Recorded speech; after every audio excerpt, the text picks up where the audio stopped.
तो Monday night raw के ऊपर डब्ल्यूडब्ल्यूई ने कुछ बड़ी बवाली चीज़ें कर दी हैं, उनके बारे में चलो जल्दी से वीडियो में बात करते हैं। So hello everybody and welcome back to new video को मैं तुरंत शुरू करूंगा पहले एजे स्टाइल्स के सेगमेंट के साथ में, जो कि मंडे नाइट रॉ के ऊपर हुआ है। और स्टाइल्स ने क्या ट्रिपल एच के ऊपर कुछ तंज कसे हैं। देखो हुआ क्या कि जो नेटफ्लिक्स शो होता है ना, जब तुम देखते हो उसके ऊपर जो कमर्शियल ब्रेक यानी कि जो एड के दौरान चीज़ें होती हैं वो भी तुम्हें शो पे दिखाई देती हैं। तो एजे स्टाइल्स का एल ग्रांडे अमेरिकानो के खिलाफ मैच हुआ, लेकिन मैच से पहले एजे स्टाइल्स ने एक प्रोमो कट किया।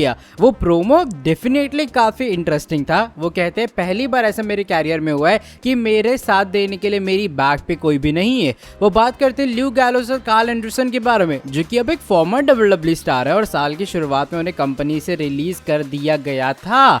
तो उनका मेंशन करना भी एक बड़ी चीज़ है। और ऊपर से वो कहते हैं कि शायद ये कुछ ऐसी चीज़ जो कि तुम्हें नहीं सुननी चाहिए, लेकिन कुछ लोग हैं यहाँ पे जो कि मुझे यहाँ नहीं चाहते हैं। उनका एग्जैक्ट टर्म ये था, somebody doesn't want me here, यानी कि कुछ इंसान है, कुछ लोग हैं जो कि उन्हें यहाँ नहीं चाहते हैं। जिन लोगों ने पता है एजे स्टाइल्स का डब्ल्यूडब्ल्यूई कॉन्ट्रैक्ट अगले साल एक्सपायर होने वाला है। और रिसेंटली एजे स्टाइल्स के जो बेटे हैं उन्होंने भी अपनी डिससेटिस्फैक्शन जताई थी एजे स्टाइल्स की डब्ल्यूडब्ल्यूई बुकिंग को लेकर। तो ये जो ट्रिपल एच को लेकर प्रोमो यहाँ पर बताया जा रहा है एजे स्टाइल्स ने कट किया है और उन्होंने तंज कसा है हमारे चीफ कंटेंट ऑफिसर पे उनकी पुअर बुकिंग को लेकर, क्योंकि ऑफ कोर्स एजे स्टाइल्स ने डोमिनिक मिस्टीरियो का 2 बार फेस किया इंटरकॉन्टिनेंटल चैंपियनशिप के लिए और बंदा दोनों बार हार चुका है, जो कि काफी सरप्राइज वाली चीज थी। और काफी ऐसे लोगों का मानना है कि ये एजे स्टाइल्स का एक पाइप बॉम्ब की तरह है। पाइप बॉम्ब सेगमेंट जैसे सीएम पंक का था जहां पर उन्होंने डब्ल्यूडब्ल्यूई को पूरा एक्सपोज सॉर्ट ऑफ कर दिया था, तो वैसा ही यहाँ पे एजे स्टाइल्स ने पाइप बॉम्ब कट किया है ट्रिपल एच को ताना मारते हुए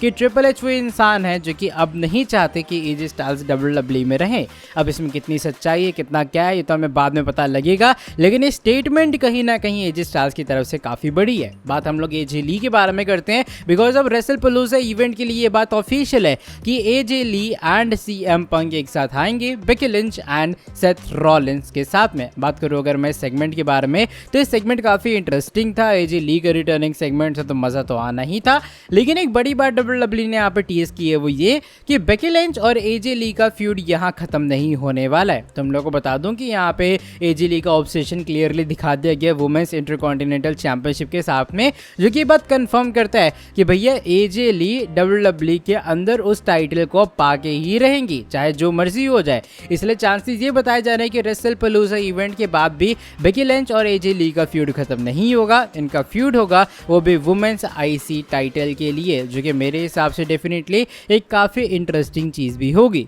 साथ ही में तुम्हें बता दूं शो पर एक और मैसिव चीज हुई है, और वो मैसिव चीज हुई है जे ऊसो को लेके। लग रहा है डब्ल्यूडब्ल्यूई वाले जो जे ऊसो हैं फाइनली उन्हें ओटीसी 2 या फिर तुम ये कह सकते हो कि फाइनली वो जे ऊसो को एक हील सुपरस्टार बनाने के बारे में सोच रहे हैं। देखो हुआ क्या, बैकस्टेज सेगमेंट के अंदर अभी एलए नाइट का ना विजन के साथ तो फ्यूड चल रहा है और एक मैच कंफर्म हुआ है रेसलपलूज़ा के लिए जहां पे ऊसोस ब्रॉन ब्रेकर और ब्रॉनसन रीड का फेस करेंगे। हुआ क्या कि अब एलए नाइट जब ब्रॉनसन रीड का फेस करते मेन इवेंट में, जिमी ऊसो ने जे से कहा कि भैया हमें मिलकर ना एलए नाइट की मदद करनी चाहिए। जे ऊसो से डिसएग्री करते हैं और वो कहते हैं नहीं भैया मैं तो जा रहा हूँ यहाँ से, मुझे नहीं कर रहे हैं सब। और वो काफी कहते ना बॉसी टाइप में या फिर बॉसी वाइब के साथ ये बातें बोलते हैं। तो यहाँ जिमी ऊसो को रिएक्शन होता है भाई जो तेरी बातें है ना मुझे रोमन रेंज जैसी साउंड कर रही हैं। तो ये सुनने के बाद थोड़ा जिमी का जो रिएक्शन है वो भी अजीब था। अब मेन इवेंट के अंदर हुआ क्या कि जब एलए नाइट पिट रहे थे विजन से मैच के बाद, तो वहाँ पे जिमी ने एंट्री मारी। जिमी ने ट्राई किया कि वो बचा ले, लेकिन वो नहीं बचा पाया। जे ने एंट्री मारी और फाइनली जे ऊसो जब पिटने लगे तो एलए नाइट ने स्टील चेयर लेके जिमी जे दोनों को बचा लिया। हुआ क्या यहाँ पे एलए नाइट ने डायलॉग मारा कि हाँ भैया अब ठीक है, मतलब एक तरह का टॉन्ट कसा उन्होंने जे ऊसो को।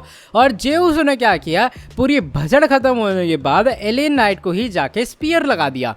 अब ये जो पूरा डेवलपमेंट हुई है यानी कि डब्ल्यूडब्ल्यूई ने जो पूरी कनेक्ट चेंज की है जे ऊसो के साथ में, बताया जा रहा है साइंस है जे ऊसो के आने वाले हील टर्न की या फिर फाइनली जे ऊसो के एक सीरियस मोड के अंदर आ जाने की। और ये काफ़ी बड़ी चीज़ भी है क्योंकि जे ऊसो ऐसे नहीं मारते और एलए नाइट एक बेबी फेस स्टार हैं, उनके ऊपर इस तरीके से अटैक करना एक मैसिव हिंट है कि डब्ल्यूडब्ल्यूई वाले शायद टाइम है अब करेंगे जे ऊसो का हील टर्न और हमें एक सीरियस मोड वाला जे ऊसो डब्ल्यूडब्ल्यूई में दिखाई देने वाला है। अब जो हमारी फाइनल स्टोरी है वो डर्टी डोमिनिक के बारे में जुड़ी है, बिकॉज भाई डोमिनिक मिस्टीरियो भी लग रहा है जजमेंट डे से अलग हो जाएंगे। ऐसा मैं इसे लेके आ रहा हूँ क्योंकि तुमने देखा होगा रिसेंटली रॉ में एल ग्रांडे अमेरिकानो डोमिनिक की जो क्लोजनेस है वो बढ़ती जा रही है और ये फिन बैलर को बात बिल्कुल भी पसंद नहीं है। अब देखो हुआ क्या है कि रिसेंट टाइम के अंदर ना एक सॉर्ट ऑफ डब्ल्यूडब्ल्यूई ने हिंट और ड्रॉप कर दें कि भैया देखो अब तो डोमिनिक मिस्टीरियो अलग हो ही जाएंगे। हुआ क्या कि फिन बैलर ना फिर से पॉइंट आउट करते डोमिनिक मिस्टीरियो पूरे जजमेंट डे के सेगमेंट्स में दिखते नहीं है, तो फिन बैलर कहते हैं भैया ये तो अपने नए बंदे एल ग्रांडे के साथ होगा। तो डोमिनिक कहते तुम तो ये समझ ही नहीं पाओगे क्योंकि भाई ये तो लूचा वाली चीज़ है, वो मेरी इसलिए हेल्प कर रहा है क्योंकि हम लोग सेम बैकग्राउंड से आते हैं, वही लूचा अंडरग्राउंड वाली चीज़ें, मास्क मैक्सिकन स्टार, ऐसी वाली चीज़ों के कारण वो उनकी हेल्प कर रहा है। जेडी समझाते हैं, जेडी मैकडोना कि भैया ऐसा नहीं है, अगर कोई इंसान तुम्हें फेवर कर रहा है उसे इन रिवर्ट कुछ ना कुछ चाहिए होगा। अब इतनी सारी ना जब होने लग जाता है कि भैया डोमिनिक के खिलाफ ही सब जैसे लोग खड़े हो गए हैं, तो डोमिनिक इस सेगमेंट को ही छोड़ के चले जाते हैं और वॉकआउट कर जाता है जजमेंट डे से एक सॉर्ट ऑफ इस पूरे सेगमेंट के दौरान। और रॉक्सेन कहती है कि चलो मैं इसके पीछे जाती हूँ, वही रोमांटिक स्टोरी थोड़ी सी।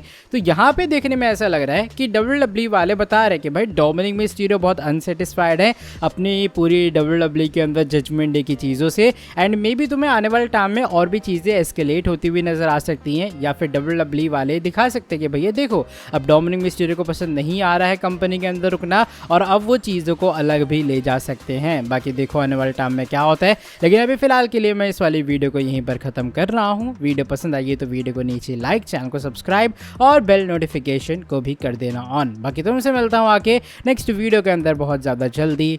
Till then bye bye, take care.